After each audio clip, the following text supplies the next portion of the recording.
Hello दोस्तों, नमस्कार दोस्तों। आप सभी लोग अभी डॉक्टर भीमराव अंबेडकर यूनिवर्सिटी का जो है अभी हाल ही में फर्स्ट ईयर बीएड का जो है परीक्षा समाप्त हुआ। तो दोस्तों, जो परीक्षा आपका 22 अगस्त को होना था वह परीक्षा आपका कैंसिल करके आपका 30 अगस्त को कराया गया। ठीक है, तो उसी सब्जेक्ट का दोस्तों मतलब बीडी 106 जो है आपका 106 उसका मैं आपको पूरा यहाँ पर आंसर की कराने वाला हूँ। जो भी आपके परीक्षा में जो क्वेश्चंस पूछे गए हैं उनका राइट आंसर क्या है उसके बारे में दोस्तों हम और आप बात करेंगे।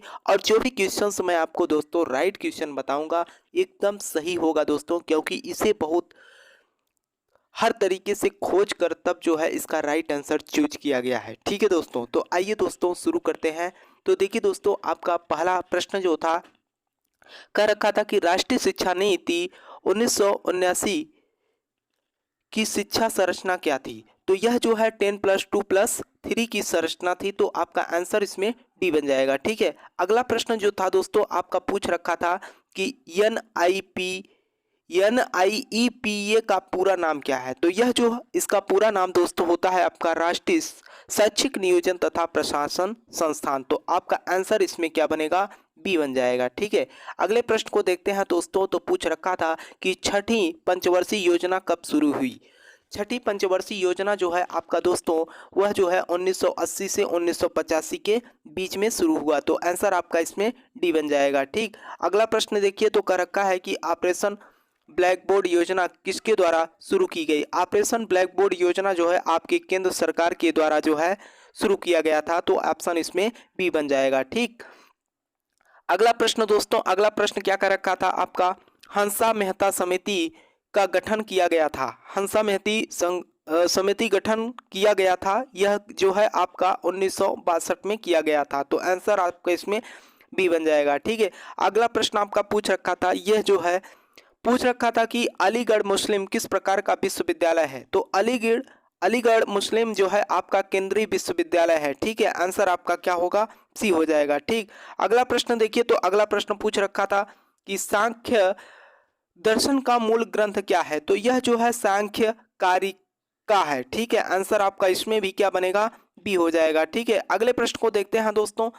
देखिए दोस्तों, अगर आपको कोई प्रश्न में भी किसी प्रकार का अगर डाउट आता है तो आप नीचे कमेंट बॉक्स में आप जरूर कमेंट करिएगा, ताकि आपकी जो डाउट हो किसी भी क्वेश्चंस को लेकर उस डाउट को भी मैं आपको बता दूंगा कि क्या आप मिस्टेक कर रहे हैं। ठीक है, तो यहाँ पर देखिए अगला प्रश्न आपका पूछ रखा था कि अष्टांग योग की चतुर्थ सिद्धि क्या है। तो देखिए दोस्तों, यही प्रश्न जो है आपके सेकेंड ईयर के योगा वाले जो सब्जेक्ट था परीक्षा हुआ सेकेंड ईयर का उसमें पूछ रखा है। तो यह जो आपका प्राणायाम से है। ठीक है, तो आंसर आपका इसमें डी बन जाएगा। ठीक, अगले प्रश्न को देखते हैं। तो अगला प्रश्न पूछ रखा था कि पतंजलि योग पीठ के संस्थापक कौन है। तो पतंजलि योग पीठ के जो संस्थापक है आपके स्वामी रामदेव हैं। ठीक है, आंसर आपका बी बन जाएगा। ठीक है, अगला प्रश्न क्या है, अगला प्रश्न आपका क्या कर रखा है, कह रखा है कि अष्टांग मार्ग का वर्णन है। अष्टांग मार्ग का वर्णन है क्या है। तो यह जो है योग दर्शन है। ठीक है, आंसर आपका डी हो जाएगा। ठीक, अगले प्रश्न को देखते हैं दोस्तों। तो अगला प्रश्न आपका क्या पूछ रखा था, पूछ रखा था कि राष्ट्रीय महिला शिक्षा समिति का गठन किया गया था, कब किया गया था, 1958 में किया गया था। ठीक है, आंसर डी हो जाएगा। ठीक, अगला प्रश्न देखिए दोस्तों। तो पूछ रखा था कि भारतीय समाज की प्रकृति है, जो भारतीय समाज की प्रकृति है वह शहरी भी है और ग्रामीण भी है, तो मतलब बहुलीवादी है। ठीक, आंसर आपका सी हो जाएगा। ठीक, अगला प्रश्न पूछ रखा था, अगला प्रश्न पूछ रखा था कि लाइफ डिवाइन पुस्तक के लेखक कौन है। लाइफ डिवाइन पुस्तक के लेखक जो है आपके अरविंद घोष हैं। आंसर आपका ये हो जाएगा। ठीक है, ठीक, अगले प्रश्न को देखते हैं दोस्तों। अगला प्रश्न क्या कर, देखिए आपका अगला प्रश्न क्या कर रखा है, कह रखा है कि सद शोधक समाज की स्थापना किसने की थी। तो आपका राइट आंसर दोस्तों हो जाएगा ज्योतिबा फूले ने। ठीक है, आंसर आपका बी बनेगा। ठीक, अगला प्रश्न आपका दोस्तों क्या पूछ रखा था, कह रखा था कि राष्ट्रीय ज्ञान आयोग की स्थापना किस वर्ष हुई है। राष्ट्रीय ज्ञान आयोग की स्थापना की बात करें तो यह 13 जून 2005 को किया गया था। कब, 13 जून 2005। आंसर आपका क्या हो जाएगा, इसमें सी हो जाएगा। ठीक है, अगले प्रश्न को देखते हैं साथियों। तो अगला प्रश्न आपका क्या कर रखा है, शिक्षा का अधिकार नियम किस वर्ष लागू हुआ? शिक्षा का अधिकार अधिनियम किस वर्ष लागू हुआ? तो यह आपका 1 अप्रैल 2010 को क्या हुआ? लागू कर दिया गया था। ठीक है, अगले प्रश्न पे चलते हैं साथियों। अगर आपको किसी भी प्रश्न में डाउट हो तो आप नीचे कमेंट बॉक्स में जरूर कमेंट करना दोस्तों, ताकि आपके जो भी डाउट हो उसे मैं क्लियर कर सकूं। ठीक, तो विश्वविद्यालय को वित्तीय सहायता प्रदान की जाती है किसके द्वारा?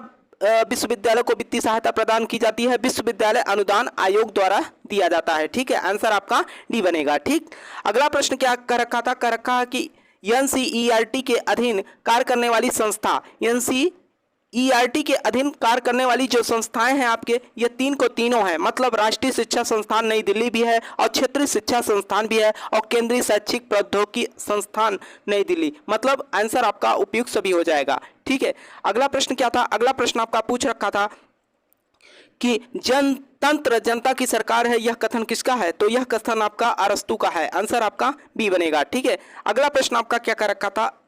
अगला प्रश्न कह रखा था दोस्तों, अगला क्या कर रखा था? कर रखा था कि जनतंत्र वह सरकार है जिसमें सब भाग लेते हैं, यह कथन किसका था? तो यह कथन आपका सीले का था, तो आंसर आपका डी बनेगा। ठीक है, अगला प्रश्न क्या था साथियों? अगला प्रश्न आपका पूछ रखा था कि ग्रामीण विश्वविद्यालय की स्थापना हेतु सिफारिश की थी, किसने किया था? तो राधाकृष्ण आयोग के द्वारा जो है ग्रामीण विश्वविद्यालय की स्थापना की क्या किया गया था? सिफारिश किया गया था, तो आपका आंसर इसमें डी बनेगा। ठीक है, अगला प्रश्न आपका क्या पूछ रखा था? अगला प्रश्न कर रखा था कि शिक्षा आयोग ने किस प्रकार की शिक्षा पर सिफारिश की थी? शिक्षा आयोग ने किस प्रकार शिक्षा पर सिफारिश की थी? तो यह जो है प्राथमिक शिक्षा, माध्यमिक शिक्षा, उच्च शिक्षा, मतलब उपयुक्त सभी, ये तीन को तीनों शिक्षाओं के माध्यम को जो है इन्होंने क्या किया था? सिफारिश किया था, तो आंसर आपका डी बनेगा। ठीक है, अगला क्वेश्चन क्या कर रखा है? आपका कर रखा है कि प्रयोजनवाद के प्रवर्तक कौन है? तो प्रयोजनवाद के प्रवर्तक जो है वह आपके जॉर्ज सैंडर्स पियर्स थे। ठीक है, आंसर आपका क्या बनेगा? बी बन जाएगा। ठीक,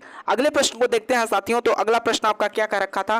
कर रखा था कि भारत में निस्संदेह रूप में गहरे अधोभाग पर आश्रित आधारभूत एकता है, यह कथन किसका है? तो यह कथन आपका विसेंट स्मिथ का है। ठीक, आंसर आपका ए बनेगा। ठीक है, अगले प्रश्न को देखते हैं। तो अगला प्रश्न आपका कर रखा है कि कास्ट इन इंडिया पुस्तक किसने लिखी? कास्ट इन इंडिया पुस्तक किसने लिखी? तो यह जो है डॉक्टर जे.एच. हंटर ने लिखा था। ठीक है, आंसर आपका सी बनेगा। ठीक, अगला क्वेश्चन देखिए। तो अगला क्वेश्चन आपका क्या पूछ रखा था कि ए हिस्ट्री ऑफ हिस्ट्री पुस्तक किसने लिखी? तो यह आर्टन जे डायनबी ने लिखा था, तो आंसर आपका ए हो जाएगा। ठीक, अगले प्रश्न को देखते हैं साथियों। तो अगला प्रश्न आपका पूछ रखा था कि शिक्षण सूत्रों के प्रवर्तक कौन है? तो शिक्षण सूत्रों के प्रवर्तक जो है हर्बर्ट स्पेंसर थे। ठीक है, आंसर आपका क्या बनेगा? सी हो जाएगा। ठीक, अगला प्रश्न आपका क्या पूछ रखा था? अगला प्रश्न पूछ रखा था कि कौन सा अनुच्छेद यह प्रावधान करता है कि अस्पृश्यता को समाप्त कर दिया गया है और किसी भी रूप में इसका अभ्यास निषिद्ध है? किस अनुच्छेद के अंतर्गत? अनुच्छेद 17। ठीक है, आंसर आपका सी बनेगा। ठीक, अगले प्रश्न को देखते हैं। तो अगला प्रश्न आपका क्या कह रखा था? कह रखा था कि शिक्षा के सार्वभौमीकरण का तात्पर्य है, तो यह जो है आपका नामांकन, या हम कहें कि नामांकन और प्रतिधारण का सार्वभौमीकरण और प्रावधान, और ये मतलब आपके तीन के उपयुक्त सही राइट आंसर होगा। ठीक है, अगले प्रश्न को देखते हैं। तो अगला प्रश्न आपका क्या कह रखा है? अगला प्रश्न आपका कह रखा है कि कौन सा अनुच्छेद अल्पसंख्यकों को अपनी पसंद के शैक्षिक संस्थान स्थापित करने का अधिकार देता है?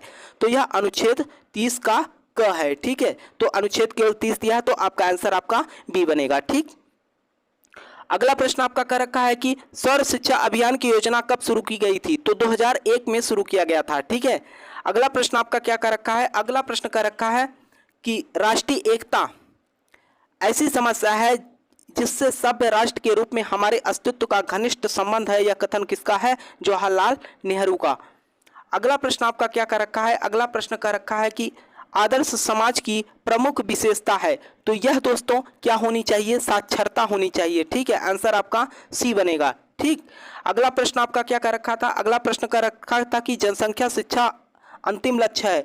जनसंख्या शिक्षा का अंतिम लक्ष्य क्या है? तो यह जो है जनसंख्या नियंत्रण। ठीक, आंसर आपका सी बनेगा। ठीक, अगला प्रश्न आपका क्या कर रखा था? अगला प्रश्न कर रखा था कि जाकिर हुसैन समिति ने बेसिक शिक्षा संबंधी रिपोर्ट कब प्रस्तुत की थी? तो यह उन्होंने 1938 में जो है प्रस्तुत किया था। ठीक, अगला प्रश्न आपका क्या कर रखा था? अगला प्रश्न कर रखा है दोस्तों कि भारत में शिक्षा की समवर्ती सूची में कब लाया गया था? तो यह जो है आपका 1976 में। ठीक, आंसर आपका ए बनेगा।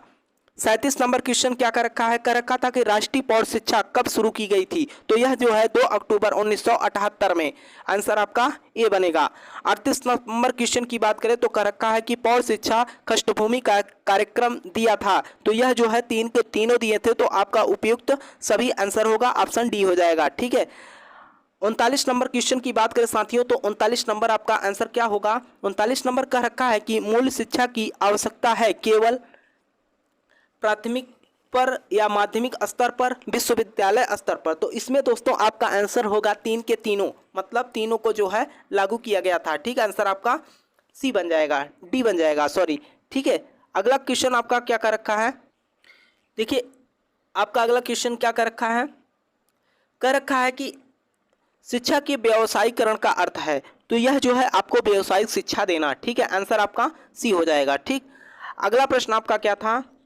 किस कार्यक्रम के लिए विश्व बैंक ने सहयोग दिया? तो ये DPEP का दोस्तों आप गूगल पे सर्च कर लीजिएगा, इसका फुल फॉर्म क्या होता है, तो इसका आंसर जो है आपका बी बनेगा। ठीक, अगला क्वेश्चन आपका कर रखा था कि मदरसों में शिक्षा का माध्यम क्या है? तो फारसी है। ठीक है, आंसर आपका इसमें सी हो जाएगा। ठीक, अगला प्रश्न की बात करते हैं साथियों, तो अगला क्या कर रखा था कि मूल्य की कुल कितनी संख्या है? तो मूल्य की कुल 2 संख्या है, आंसर आपका ए हो जाएगा। ठीक है, अगला प्रश्न क्या है? अगला प्रश्न कर रखा था कि शिक्षा का प्रारंभ बिस्मिल्लाह संस्कार में होता था। तो यह कब होता था? मध्यकाल में। ठीक है, आंसर आपका बी बनेगा। ठीक है, अगले प्रश्न को देखते हैं, तो अगला प्रश्न आपका क्या कर रखा है? अगला प्रश्न का रखा है अगला प्रश्न का रखा है कि प्रौढ़ शिक्षा के स्थान पर सामाजिक शिक्षा पद प्रयोग किसने किया? तो यह जो है आपके मौलाना आजाद ने किया था। ठीक है, आंसर आपका डी बनेगा। ठीक, अगले क्वेश्चन की बात करते हैं साथियों, तो अगला प्रश्न आपका कर रखा था कि आचार्य राममूर्त समिति का प्रतिवेदन कब प्रस्तुत हुआ? तो यह 26 सितंबर 1990 में। ठीक, अगला प्रश्न आपका कर रखा था कि द्विभाषा सूत्र है। तो यह कोठारी आयोग, आंसर आपका बी बन जाएगा इसमें। अगर दोस्तों आपको कहीं पर किसी क्वेश्चन को लेकर डाउट हो तो आप नीचे कमेंट बॉक्स में जरूर कमेंट करना। ठीक है, अगर किसी भी प्रश्न को लेकर आपके मन में डाउट हो तो। ठीक है, अगला क्वेश्चन देखिए कर रखा है कि निम्नलिखित में से कौन सेवाकालीन प्रशिक्षण है? देखिए अगर आप कहीं पर काम कर रहे हैं उसके बाद में आपको एक्स्ट्रा अगर ट्रेनिंग दी जाती है तो वह कब दी जाती है? ग्रीष्मकालीन प्रशिक्षण। ठीक है, आंसर आपका इसमें डी बन जाएगा। ठीक, अगला प्रश्न आप बात करें तो अगला प्रश्न कर रखा है कि परा विद्या संबंधित है। तो यह किससे है? वैदिक ज्ञान से है। ठीक है, आंसर आपका डी बनेगा। अगला प्रश्न कर रखा था कि प्रश्न विधि के जन्मदाता कौन है? तो सुकरात हैं। ठीक है, कौन? सुकरात। ठीक है, आंसर आपका क्या हो जाएगा इसमें? आंसर आपका पहला हो जाएगा। ठीक है, इस प्रश्न को देखिए, इसमें अगर हम बात करें तो लिंग के आधार पर किसी भी तरह का भेदभाव रोकने की व्यवस्था किस अनुच्छेद में किया गया है? तो अनुच्छेद 15, आंसर बी। ठीक, 52 नंबर प्रश्न में बात करें तो कह रखा है कि हिंदू धर्म में पुरुषार्थ कितने प्रकार के होते हैं? तो टोटल 4 प्रकार के पुरुषार्थ हिंदू धर्म में होते हैं। तो आंसर आपका सी बनेगा।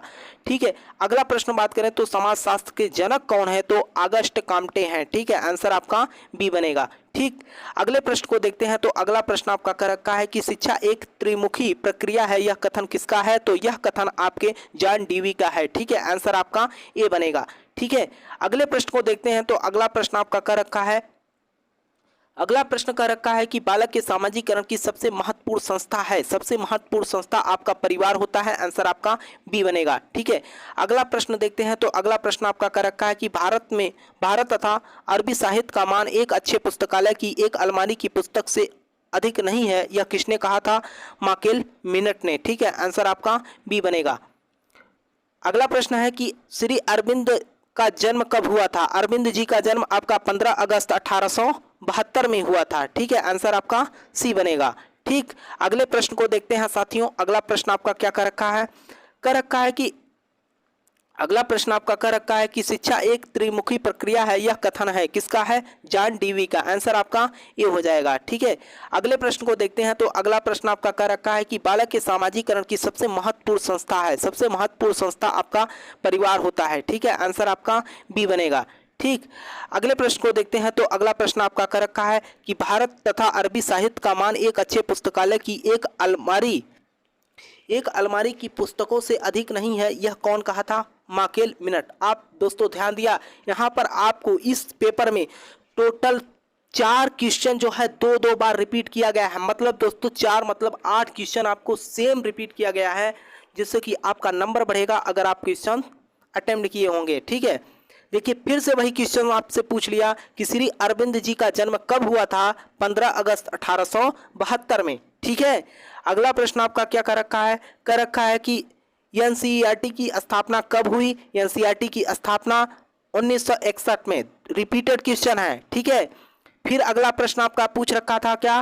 कोठारी आयोग की रिपोर्ट का क्या नाम है? कोठारी आयोग की रिपोर्ट का नाम था शिक्षा और राष्ट्र की प्रगति। ठीक है, आंसर आपका सी बनेगा। ठीक, अगला क्वेश्चन है कि राष्ट्रीय शिक्षा परिषद का मुख्यालय कहाँ है? तो नई दिल्ली में है। ठीक है, आंसर आपका सी बनेगा। अगले प्रश्न की बात करते हैं तो अगला प्रश्न का रखा है कि शिक्षा में त्रिभाषा सूत्र की सिफारिश किस आयोग द्वारा की गई? तो यह जो है आपके कोठारी आयोग द्वारा। आंसर आपका बी बनेगा। ठीक है, अगले प्रश्न को देखते हैं तो अगला प्रश्न आपका क्या रखा है कि सर्वोच्च शिक्षा वह है जो केवल सूचनाएं ही नहीं देती बल्कि हमारे जीवन और संपूर्ण दृष्टि में एक सरता पैदा करती है। तो यह कौन कहा? टैगोर ने। ठीक है, आंसर आपका सी बनेगा।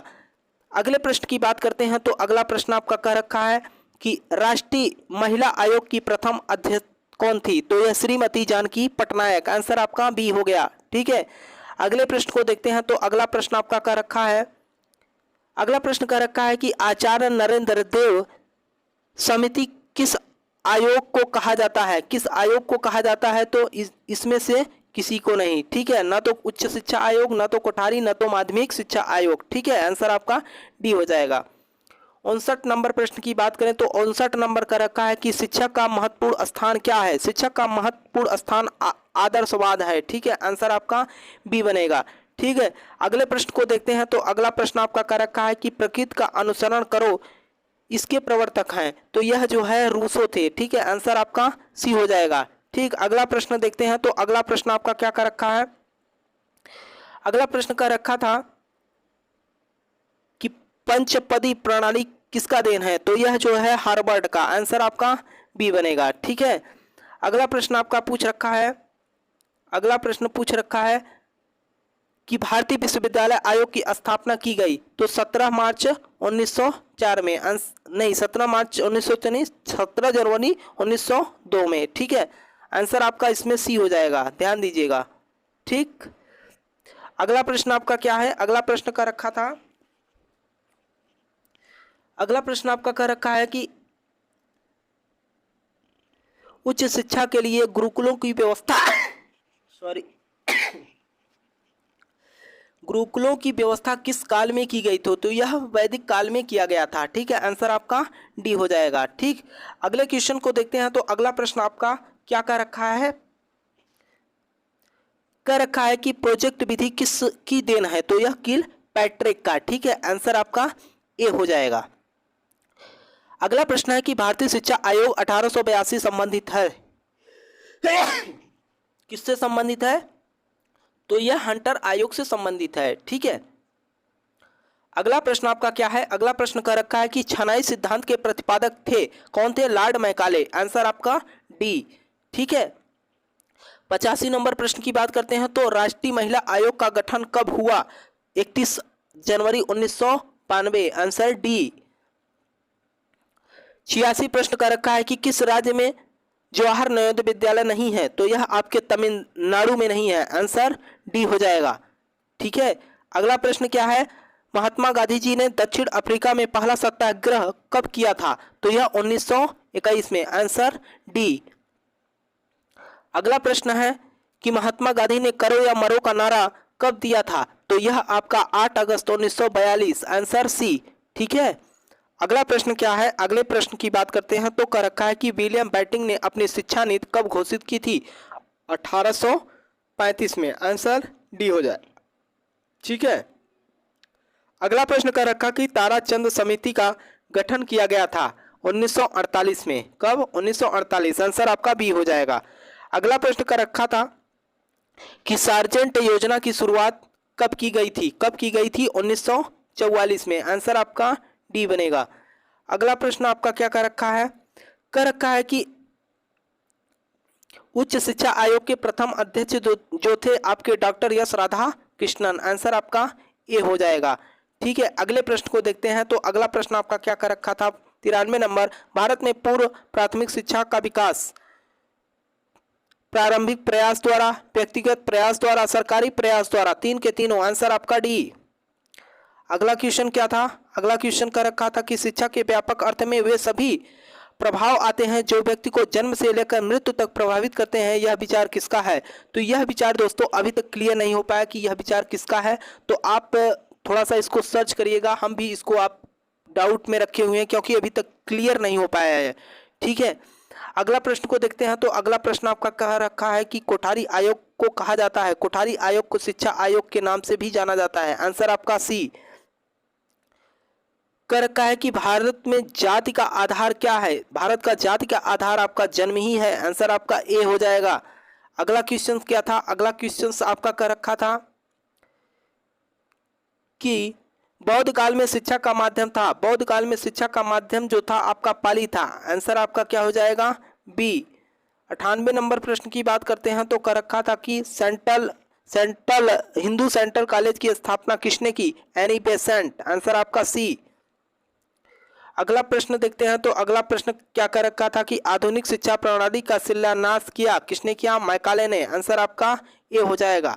लास्ट प्रश्न की बात करें तो लास्ट प्रश्न का आंसर क्या होगा ये आपको कमेंट करके बता सकते हैं। बुनियादी शिक्षा का दूसरा नाम क्या है? तो बुनियादी शिक्षा का दूसरा नाम का आपका बेसिक शिक्षा है। तो ये रहा दोस्तों आपका पूरा BD 102 का जो है पेपर। हमने आपको पूरा आंसर की करा दिया, जो आपके राइट आंसर हैं उनके बारे में हमने आपको बता दिया दोस्तों। अगर आपको वाकई में दोस्तों अच्छा लगा हो तो वीडियो को लाइक करना। अगर दोस्तों आप हमारे चैनल पे नए हो तो चैनल को दोस्तों सब्सक्राइब कर लेना। बीएड से रिलेटेड कोई भी अपडेट आती है तो आपको हमारे चैनल के माध्यम से सबसे पहले मिल जाएगा। तो दोस्तों तब तक मिलते हैं अगले वीडियो में, तब तक के लिए दोस्तों जय हिंद जय भारत।